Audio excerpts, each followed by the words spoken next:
మేము సువార్త ప్రకటించాలంటే స్వేచ్ఛ అంటాడు. నీకు పర్మిషన్ ఉంది అంటాడు. చర్చి కడదామంటే పర్మిషన్ అంటాడు. ఆడన్నిటికి మమ్మల్ని పర్మిషన్ అడుగుతున్నారు. మరి మిగతా వాళ్ళకి ఏం పర్మిషన్లు? ఊర్లో అడక తినేవాడు మైక్ పెట్టుకొని తిరిగితే వానికి పర్మిషన్ ఉండదు. పిన్నిస్లు అమ్ముకునే వానికి పర్మిషన్ ఉండదు. ఉల్లిగడ్డలు అమ్ముకునేవాడు కూడా మైక్ పెట్టుకుంటే వానికి పర్మిషన్ ఉండదు. కానీ మమ్మల్ని మాత్రమే పర్మిషన్ ఉందని ప్రతి చోట అణచివేతకు గురి చేస్తున్నారు. వివక్ష కనపరుస్తున్నారు. రాజ్యాంగం భారతదేశంలో గాని, తెలంగాణలో గాని మా చుట్టుముట్టు ఎక్కడ కనిపిస్తలేదు. కేవలం మతోన్మాదము చెలరేగి పని చేస్తుంది.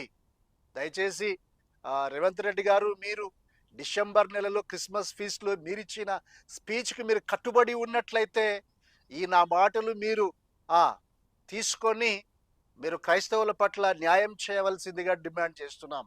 ప్రత్యేకంగా డేవిడ్ గారి విషయంలో ఆలోచన చేయండి. తర్వాత ఈ పోలీస్ యంత్రాంగం కూడా పని చేస్తున్నట్లు కనిపించినా ఏం పని జరగతలేదు. ఈవెన్ డిఎస్పీ లెవెల్లో కూడా ఎవరు పని చేస్తలేరు.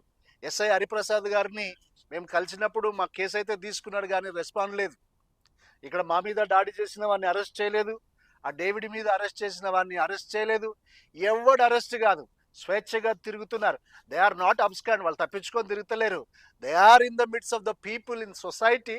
Even they are coming police station and going out, but ఎవడు పట్టించుకుంటలేడు. బికాస్ క్రైస్తవుల మీద అందరికీ అన్ని శాఖలకు ఇదిగో పట్టింపు లేదు, వివక్ష కనపరుస్తున్నారు. దయచేసి ఈ విషయాన్ని మీరు గమనించి మా అభ్యర్థనను మీరు అంగీకరించి మన్నించి క్రైస్తవులు కూడా భారతీయులేనని మీరు అనుకుంటే మా పట్ల రాజ్యాంగం మాకు కల్పించిన హక్కులు మేము పొందుకొని స్వేచ్ఛగా బ్రతుకుటకు మాకు వీలు కలగజేయాలా. మేము మారిన వారం మనుషులం, మేము దళిత క్రైస్తవులం. ఒకవేళ మేము దళితులుగా ఉంటే ఆడ మాకు మేలు జరగలేదు, ఈటికొస్తే ఈడ కూడా మేలు జరగనీయకుండా మీరున్నారు. ఆత్మీయంగా, శారీరకంగా, మానసికంగా అన్ని విషయాల్లో మీరు మమ్మలను ఇదిగో ఈ మతోన్మాదులు అణచివేయాలనుకొని ఈ మత విద్వేష శక్తులు పనిచేస్తున్నాయి. దయచేసి రేవంత్ రెడ్డి గారు, కాంగ్రెస్ ప్రభుత్వం అంటే అందరి ప్రభుత్వం అనుకుంటాం, కానీ ఇది అందరి ప్రభుత్వం కాదు.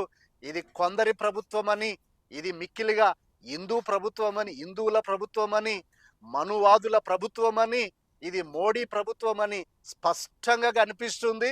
ఈ మత వివక్షను, కుల వివక్షను, కులంపై మతంపై మా మీద, క్రైస్తవుల మీద జరుగుతున్న దాడులను అరికట్టాలని డిమాండ్ చేస్తూ నేను పత్రికే మిత్రులందరికీ కూడా మా మనవులు వినుటకు వచ్చినందుకు మీకు అందరికీ కూడా నిండు మనసుతో కృతజ్ఞతలు, వందనాలు తెలియజేస్తూ ముగిస్తున్నాం.